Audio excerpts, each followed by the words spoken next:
Right. Hello, everyone. My name is Justo Amaury Revolcaba, and today I will be talking about self-driving cars and why they are the better option. Oh, here we go. So the beginnings. The cars were a concept that started in the early 1900s. In 1908, Ford came out with a Model T, which basically revolutionized the world when it came out. It was a motor vehicle that could take you anywhere that you could imagine at that time. It was it was a safer option than just walking everywhere. It was faster. It was more efficient. It was just something that completely changed the world when it came out. Now, when you look at the cars over the years, you may notice that here we have something that resembles the Model T. And then we go into those newer cars that look more secure. Then we go into those cars from the 40s, 50s, those square looking cars that I love. Then have the 60s where everything was a little bit sportier, more American, bigger cars. Then you go into the 90s where everything's becoming more compact, more about just fuel efficiency.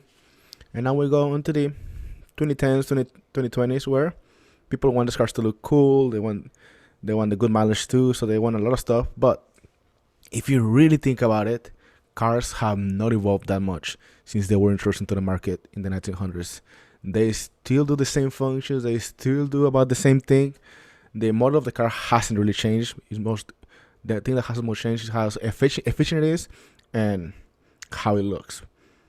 Now, but of course, there have been a couple changes in the cars and how they work within the year. Like around the 40s, the concept of cruise control started, in which you could have a car just move forward at the same speed, constant speed, no acceleration, and that was something that revolutionized the automotive world, because that meant that you didn't have to depend on having a super engaged driver all the time for a 20+ hour trip. Like you could just set your car to keep moving in a straight line for the same direction. You just have to control it. And then after that came out, in the 60s, people were thinking, well, if that could be done, how about we just go full autonomous? And cars like the Beta 2 and the BAMP were like in the barely early developing processes. In the 90s, the VAMP, they were able to make a fully autonomous car that could drive in a straight line with no other cars.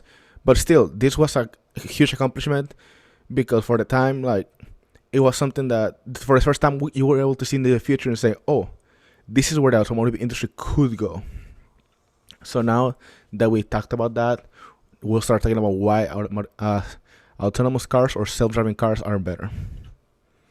So, firstly, whenever you're thinking about a car, the first thing you think about is the safety concerns. How safe it is for me to get in there, how safe it is for me to put my family in that car and go somewhere. Now, something to that about human is, a lot of the time we think that we drive better than we actually do, or we're better at any task than the average human, and that affects the autonomous cars a lot, because many people say, "Well, I'm a better than average driver, so an autonomous car will be like stepping down." And you know what? That's not true, because for there to be an average, there has to be some really bad drivers and some good drivers too. Like, it's just a truth of life. And like there's some studies that have been conducted that say that autonomous cars will have to be 80% better at driving than humans. And when you think about it, that's an outlandish number. How are you gonna expect something to be almost twice as good as you before you get in it? Like, if it was 25%, that would be that would be better, way better than you. But that's one of those outlandish standards that are asking for autonomous cars. But one thing that has been said is that 80% of drivers would accept driverless cars to be part of the public transportation system. So this is something good, because that means that they're open to the idea of getting on those cars, because this comes to that concept of, if I'm not driving, I trust the machine. But if I couldn't be driving, I trust the machine. Sorry, but there's still a little bit of hump that has to get over. But there's a way for driverless cars to become part of the normal society. Now, the second thing that we'll talk about is the future, the usefulness, the convenience of these cars. Now, for example, in big cities like New York, Houston, Los Angeles, traffic is something you're gonna run into everywhere. Like it could be 10 a.m. on a good day or 7 p.m. rush hour. Like you're gonna find traffic. Traffic is part of our normal lives. We schedule stuff around traffic. We go out and say, oh, if I need to be there at 5, I need to be getting out of my house at 4:30 because I know this street gets very cramped with traffic. But just imagine the possibilities that we could use after we self-driving cars become a possibility.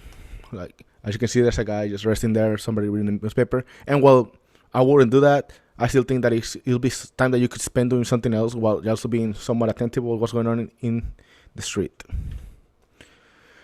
Once again, as we said, public transportation was something that people had said that they would be open to the idea of being part of the self-driving cars.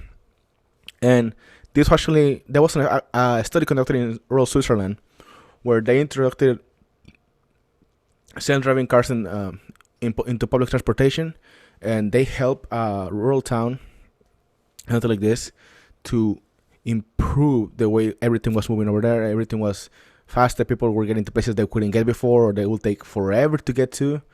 And it was just a really good deal for them to have the self-driving cars introduced into their lives. And this is just a smaller scale of what could be done in a big city like Houston or New York again. Because if we think about it, if everyone has self-driving cars, the system could be made so that everybody's moving at an optimized speed, optimized routes and everything, and like the traffic would be way less severe. Now, one other thing is, as we mentioned, safety is a huge concern for drivers, and as we can see, people who are most vulnerable to accidents and fatalities in driving are people who are very young and people who are in the older side.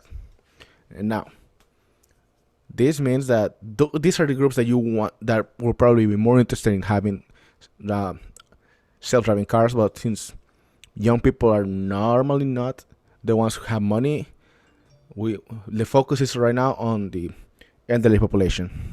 And one thing is that they're open to it. A lot of these people who are a little bit older, they want to remain autonomous. They don't want to depend on a driver to go somewhere. They want to say, you know what, I want to go to the store. I'm going to go right now. I don't have to call somebody and say, hey, can you drive me here? No. And they do have the money. A lot of people are already retired. They have some savings. They say, you know what, I can take something. I have this money left for the rest of my life. And you know what, as bad as it sounds, I probably won't be around in 30 years. So I don't have to worry about that much into the future. So I can spend a little bit more on my car that will give me a good life for the rest of my years. Now, all of this means that whenever we see older people starting to have self-driving cars, we have the public transportation being involved in self-driving cars, and just people starting to realize that it's safer to be in a self-driving car because there's always technology and they're always making improvements, and eventually it will be quantifiable how much better it is for a self-driving car than a normal person to be driving. People will start thinking, oh, this is normal, this is better, there's no easy way around it, but it's just better to have a self-driving car. It's easier, it's more effective, and all around it's just safer for all of us. I want to thank you so much. My name is Justo Amaury, and this has been everything about self-driving cars and why they are the better choice. I hope you learned something, and I'll see you later. Goodbye.